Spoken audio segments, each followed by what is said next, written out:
All right, joined now by Caitlin Cooper of the Basketball She Wrote Substack, covering the Indiana Pacers here for the Alley Oop. Caitlin, thank you so much for stopping by. Really interesting time to check in with Indiana, just given the Tyrese Haliburton injury and how Indiana has really responded to what was a fun IST championship run, but had a lull and then a nice bounce back. Just what is like I was talking to you just before this. The season is so long, and there are so many iterations of a team that you get to actually see. It's so interesting to catch Indiana at this exact moment. Yeah, it's almost the inverse of last December, honestly, because they made a lineup change in the middle a year ago where they moved Jalen Smith from being the starting four to being a backup big and moved Aaron Nesmith into the starting lineup. And then that got them off on a little bit of a run where they went 8-2 over the next 10 games. And then Tyrese got hurt. And then that shifted their season. And Right. now a year later, here we are. And Jalen Smith is back to being a starting power forward. And they rattle off winning 8 of their last 9 games, one of which without Tyrese Haliburton most recently against the Wizards, but now Tyrese Haliburton is hurt again and they're entering in a very tough portion of the schedule. So it's definitely been an interesting dichotomy between what has been just 2 Decembers apart. Fascinating to see it. 22-15 record overall. The team is suddenly fourth in the Eastern Conference, which is pretty impressive to see, especially with where that slump kind of occurred immediately after the IST. But winning 8 of the last 9, the offense is still awesome, but the defense over the stretch has been a lot better. But I guess we should probably go to the Tyrese Haliburton injury. He's been so important and just impactful for Indiana and just really is the driving force behind the success. What is the latest on the injury that he sustained, and where can we kind of expect him to go from here? Right. So, I mean, fortunately, I think everybody breathed a sigh of relief when it turned out that it was a grade 1 hamstring strain. So that he's going to get reevaluated in 2 weeks. That's the hope, and hopefully he gets back by then, especially heading into the fact that the All-Star game's in Indiana and he's leading the voting. And I'm sure that for the Oh, yeah. fan base is something that people are really looking forward to. But aside from that, that's what's going to be really important to watch as they head out on this West Coast trip because the Pacers, like I said, they went 1-9 over the 10 games when he was out when he got hurt last year. So far right now, he goes down right around halftime against the Celtics the other night. They still get a really big win over the Celtics in the second half. Galvanized around TJ McConnell. Benedict Mathurin has a really great moment at the end of that game, which, I mean, afterwards, the last 2-minute report kind of took it away by saying that Oh, Kristaps Porzingis didn't really foul him, allegedly. So there's that aspect of it, but then get another win over the Wizards to send them off on this trip. So it looks a little bit different than it did a year ago. And Rick Carlisle even mentioned that after the win over the Wizards, that they're going to have to play a little bit differently, obviously, when you don't have Tyrese Haliburton. You could see that change pretty readily from the beginning of that game, where afterwards, Bruce Brown was asked, were you guys intentionally kind of trying to slow the pace because you and the Wizards both play, so frenetically, and without Tyrese, were you not going to be able to keep pace? And he was like, oh no, that wasn't intentional. Like, we just kind of had, because it was another different lineup because people were out. And he's like, I think we just got off to a little bit of a slow start with some turnovers. But I would counter and say that Rick Carlisle was calling way more plays in that game last night than what he's been doing with Tyrese at the helm. So you could hear him calling out a lot of actions. You could hear some pace control where he was telling them to hold it in certain circumstances. So between that and then them also having to commit more on the defensive end, when you don't have Tyrese there, it already is going to put more pressure on your defense because I think most people know he gets hunted quite a bit. That was a talking point at the right. end of the first game against the Celtics here recently, where the Celtics, I think more than any team, went at him very hard in off-ball actions, on-ball actions from the very tip of that game to try to wear him out.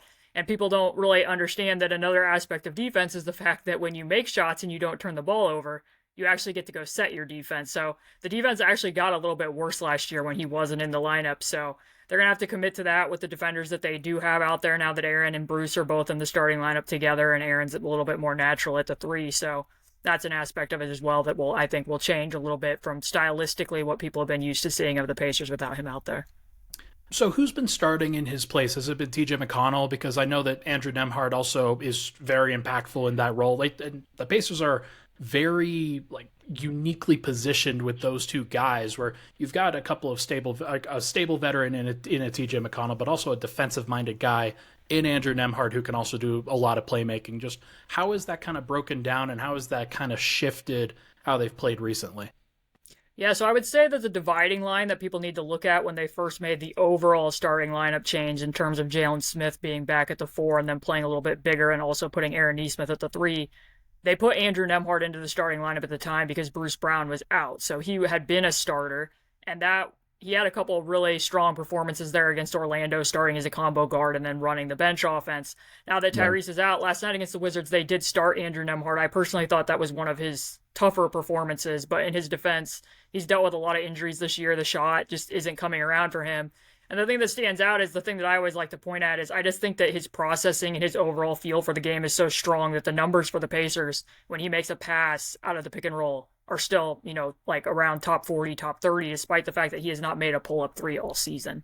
Mm. So, and he is, I think, by the numbers on cleaning the glass, the most impactful defender on the roster. I do think he is the most complete defender. So you get a little bit more of his ability to stay skinny off the screens, what he can do off ball, the fact that he can guard up more positions than what you can do with TJ McConnell. But I shared a stat today about TJ McConnell. I don't know how many people are going to know this, but he actually averages more drives per 100 possessions than everybody in the NBA. 34 drives per 100. So, like, just to give people a balance of that, like, Shai Gilgeous-Alexander averages 30 drives per 100 possessions. So, like, if you just run, like, a basic sideline interaction for TJ just out of pistol, he will get 2 feet in the paint. It's just a matter of whether, guys are going to cut and they're going to finish those cuts. So, he gets into the lane really well. I know that's something that the Pacers value a lot. A phrase that they like to say is paint to great.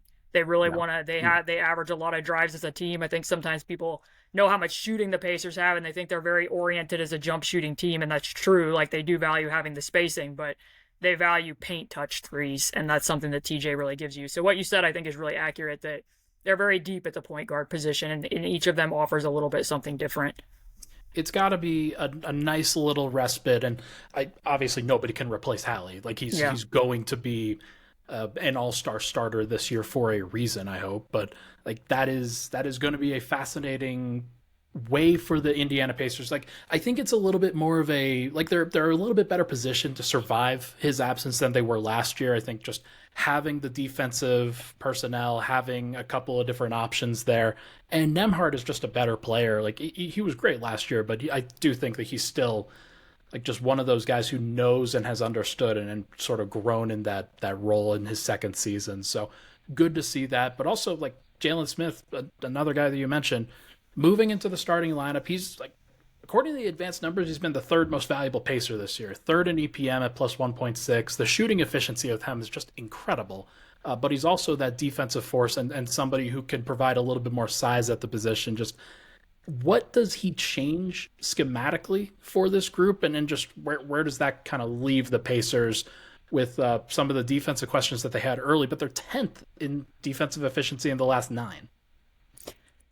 Yeah, I mean, I think that the thing with Jalen Smith, I think the thought process was about 3 or 4 different things. For one, Obi Toppin was the only starter with a negative swing net rating, which obviously that isn't an individual stat, but it does speak to things that were going out on the court. When you're playing the Washington Wizards or you're playing the Milwaukee Bucks and Buddy Hield is guarding Giannis or Buddy Hield is guarding Kyle Kuzma, that's an indictment of Obi Toppin. If I'm watching a possession and Buddy is out on an island with Kyle Kuzma, and Kyle Kuzma motions for a screen to bring Obi Toppin into that action so he can go at him instead, that's telling you something. So I think they had been searching for so many answers at the 4 spot, particularly defensively, where they cycle through them and, like, they play Minnesota and it looks like they need, the sign outside of an amusement park where it says you have to be this tall to enter, and they're just really going at Aaron Nesmith.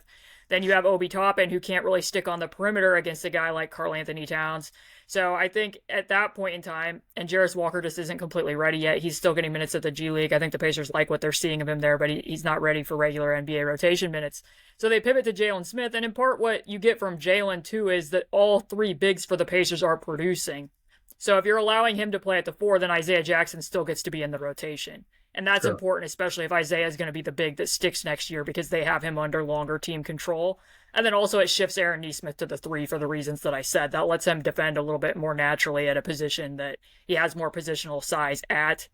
And I do think, too, it was just an overall messaging of, hey, we're going to play the guys. We're going to put initially Aaron and Andrew and now Aaron and Bruce in this lineup because we're valuing defense. Because the defense as a whole, like, it hasn't jumped monumentally. Like, if you still look at the numbers over this, like, 9-game stretch, like, in terms of opponent points in the paint, second points, opponent free throw attempt rate, like, all those things are still in, like, the bottom 5 area. One thing that has really benefited them is that they've gotten some shooting luck. If you look at some of those opponents, at one point in time, the teams were shooting like 30% against them, which you can't really control 3-point percentage. You can control attempts and you can control location, but they're still giving up stuff in the paint. I just think that execution-wise, they have stepped it up a little bit. I think guys for lack of a better word, are taking a little bit more pride on that end of the floor, as Rick Carlisle was quoted that went viral and saying, even a pretty girl gets tiring after a while if she can't guard. I think that probably reflects a little bit of the change on that end of the floor. I mean, they gave up right before this 150 points to the Los Angeles Clippers, and there was literally a possession where TJ McConnell was at the point of attack against James Harden, and they were all, pack line at both blocks and both elbows, and James dribbled right to the rim and scored and was doing snow angels on the side of the court. So there has to be a little bit of introspection there at a certain point in time. So I think that's where it comes down to. I mean, Jalen's 3-point percentage has dipped since he's become a 4. Like, he was shooting out of his mind and making like darn near everything, and now it's down to about 28%. And I think it is somewhat telling that when they get into fourth quarters, Miles and Jalen have only played 2 minutes in the fourth quarter, which some of that has to do with Jalen being out of the lineup and some of them being blowouts. But they typically still go back to Aaron at the 4 in those situations. So I'm of the opinion that right here, right now for this season, I don't think they really do have a surefire answer as a starting 4. I was just going to ask you about the progress defensively and whether that gives you enough confidence at this stage, because there are certain boxes they have to check, and there are certain things that, like different situations that they're going to run into, different matchups that they're going to run into, especially in a playoff environment where they will need a more versatile 4-man than just a kind of a center masquerading as a power forward in some situations, because like it seems like Jalen Smith really benefits from operating that pick and pop, operating in the space in the pick and roll, and then being a rim protector in that regard. But doing that as a 4-man, it's a little bit different, and you're a little bit cramped, and I can imagine there being some problems there. So not enough progress defensively in your mind for a playoff run? I think, like I said, I think the execution is a little bit better, and I think some of the process has been better. So when you go from, Giannis scoring a franchise record of 64 points or whatever the exact point total was against you, and Buddy is the primary assignment, and the low man is Tyrese Haliburton, versus the next game, it was like playoff caliber. Like the schematics of what they were doing when they're putting 3 bodies at the free throw line, that is a playoff style defense that they were bringing against them in that 2-game set there. So that type of process is better, but then you can also watch them play Boston, and granted, Jason Tatum was making hellacious shots against them. He's not a great pull-up 3 shooter, and I think he made 7 threes off the dribble in that game. Yeah. But all the wings were hunting Tyrese Haliburton and Buddy Hield pretty mercilessly to start that game, and the Pacers made adjustments throughout, so they're having Tyrese, show and recover so that they're not giving up those switches. But the problem is like it's keeping Aaron on the switch, and Aaron's really going to compete there, but Jason can still shoot over the top of Aaron Nesmith, and that's where I always come back to and say that a lot of times it's like the Pacers are trying to cover a king-size bed with a twin-size sheet. They're either too big in spots or they're too small in other spots. So, teams haven't even had to touch the Jalen Smith button that much, to be honest with you, Ryan, because like even in that game, they were cross-matched. Jalen Smith was guarding Drew Holiday, and the Celtics didn't even really look at that because they didn't need to. Like, that wasn't even a button that they really needed to press. So I think if you look ahead to the playoffs, you could be like, oh, yeah, teams are going to do like what most teams do against switches. They're going to call for a power forward screen, and then they're going to call for a center screen to make Jalen Smith the on-ball defender, and that's going to be a problem. So I think overall, like, the fact that they are number 4 in the Eastern Conference, like, I think I was one of the more optimistic people headed into this season. I thought they could get to 41 wins. I did not project them potentially hosting a playoff series. I think that they're ahead of schedule and they're playing really well, but in terms of like my certainty of what they're going to be able to do defensively, I'm still not there yet. Yeah, that's fair. And I think there's reasons to be a little bit more tempered in the expectations for that reason. And the year has been fun, and the IST run was awesome. It was a very fun just experiment in how a superstar can really sort of blossom in that situation, and Hallie certainly had that. I wonder, over the course of the next 6 weeks, is there something you're watching for? I know that the Pascal Siakam trade rumors have been sort of out there. Not sure how viable that is or whether that's the right fit. Is that the name that you're kind of looking for if the Pacers are trying to go star hunting, or is there something else that they might try to do? Yeah, I mean, OG Anunoby going to the Knicks was disappointing for the reasons that you're already seeing and how it's impacting the Knicks defense. Like, it's a very simplistic thing to say, but when you have somebody that size who can actually guard players who are that size, it's quite helpful to the New York Knicks defense, as it also would have been for the Pacers, and he would have fit their timeline, and I think would have slotted into their offense quite well. I think that you can see ways that Pascal would certainly help the Pacers, and I think that overall, the temperament on Pascal and like the NBA community is much lower on him than what I think the caliber of player that he is. He's shooting the ball pretty well over these last several games, and even if you take that aside, just what he does for you in terms of drawing help, in terms of finding advantages along his path, in terms of what he can still do as a defender, especially alongside somebody like Miles Turner, who's never really had the opportunity to play with somebody who's going to be, at least in terms of by comparison to Jakob Poeltl and the fact that they weren't even playing with a center, what that would open up with. I just think that Pascal would have a lot of room to stretch his legs, at least by comparison to the pre-Quickly RJ Barrett version of the Raptors. So I can see that, but the Pacers obviously have to be really careful because they can't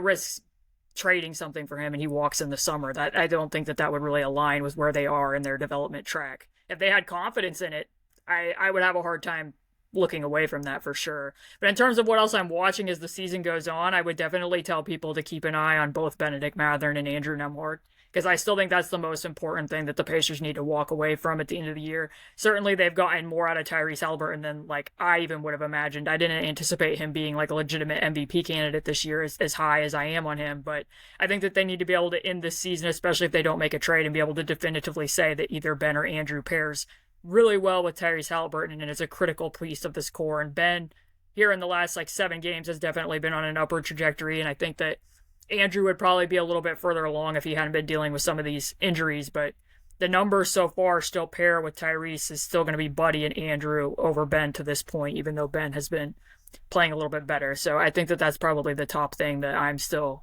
keeping an eye on. Fascinating to see lots of different options that they can go to over the course of the rest of this season, just as long as everybody stays healthy.